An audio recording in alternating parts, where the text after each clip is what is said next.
Hey everybody, Jay here, and I'm back with another quick video for you guys today. Today I want to show off this new gadget I bought. On more than a few occasions, I've seen guys that had these pretty badass GoPro cases. Peter Stanton from Edge Precision made one.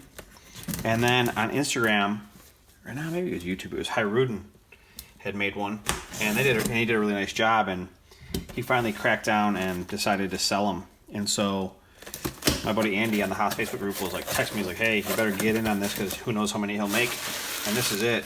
It's not cheap, but if you're going to make CNC videos, for whatever reason, all these different brands of coolant just tend to just absolutely murder the GoPro cases. I mean, it'll literally dissolve it in just a couple of days if you don't wash it off. So every time you end up shooting a video, you basically end up having to shoot the video, take the GoPro out of the machine right away, rinse it off in the sink just to get it nice and clean, and then get it out of there.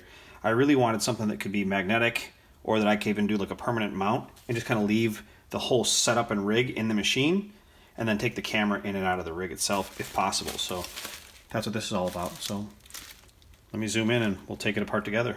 All right, so this is it.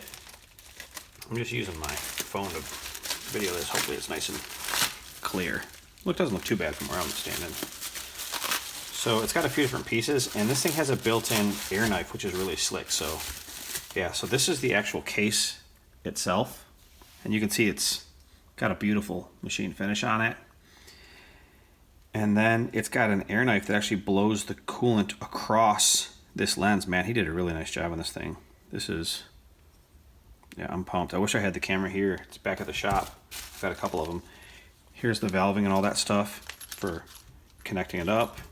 And then this, obviously the backside, it's got the glass on here. And that is super slick.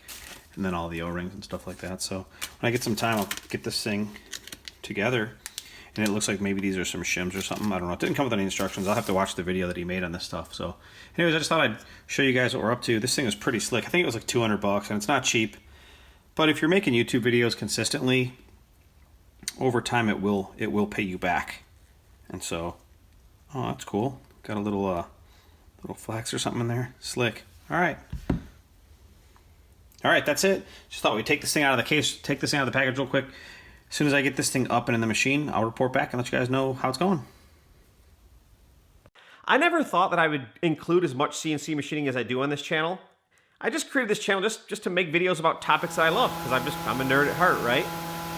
But when you're making CNC machining videos, especially if you're running flood coolant, it just turns into a nightmare quickly. If you've got the camera on the outside of the mill, the windows get splashed, and if the camera's on the inside of the mill, it's just really difficult to get a clear shot without coolant just contaminating the lens over and over.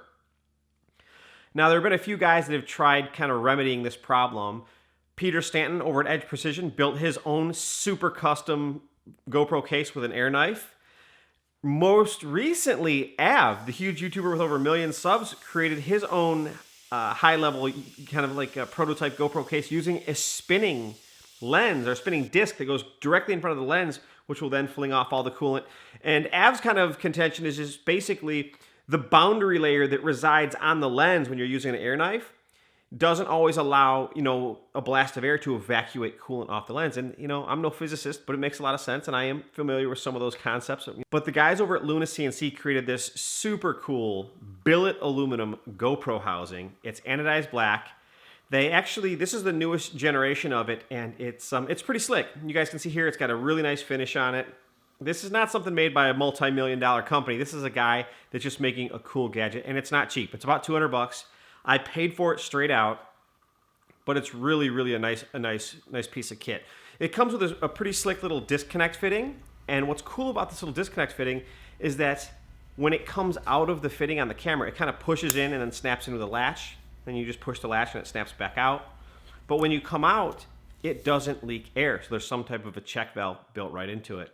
There's probably a few of you guys watching thinking, why the hell would you spend 200 bucks on a GoPro, on an aluminum GoPro case just because it cleans coolant off the lens? Well, that's only half the battle. The other half of the battle is that machine coolant for CNC machines just tends to murder a large variety of plastics. And for whatever reason, all of the fixturing and stuff that goes on a GoPro just melts away over time. And I don't mean a lot of time. I mean, you can literally run the camera in the mill for a few hours, 1 or 2 days, rinse it off when you're done, and still within a couple of days, the thing just crumbles to dust. So this is a pretty cool investment. And really, I invested in this little piece of gear more than anything so that I could make CNC machining videos that you guys could see clearly and hopefully would be either a little bit more educational or maybe more importantly, a little bit more entertaining. So hope you guys enjoyed watching this video. Now that I've told you all about this and showed you, it comes with some spare O-rings, it comes with some spare screws and parts and stuff like that. All you have to do to put your GoPro in this thing is just kind of spin that square lens cover. You kind of start to rotate it counterclockwise and pop it off. You may even be able to rotate it clockwise and pop it off, but I know for sure counterclockwise. And then you just fit this thing right in there. It's got buttons. It's all sealed up. There are no huge warranties or anything like that. The guy is super honest. It makes him. He just says, "Look, man, I don't know how long this thing will last. I don't know specifically. There's no high-level testing going on at how water resilient it is.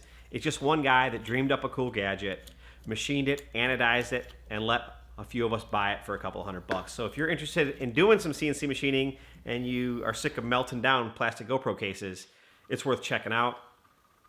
Now that I'm done babbling, I'm going to let you guys see a little 3+2 5-axis job that I did, start to finish, running the case. And I'll also show you a little clip of the video from the Case 2, from the Luna CNC website, so that you guys can kind of see a little bit of comparison. Hope you guys enjoyed watching this video, and we'll see you guys in the next one. Bye-bye.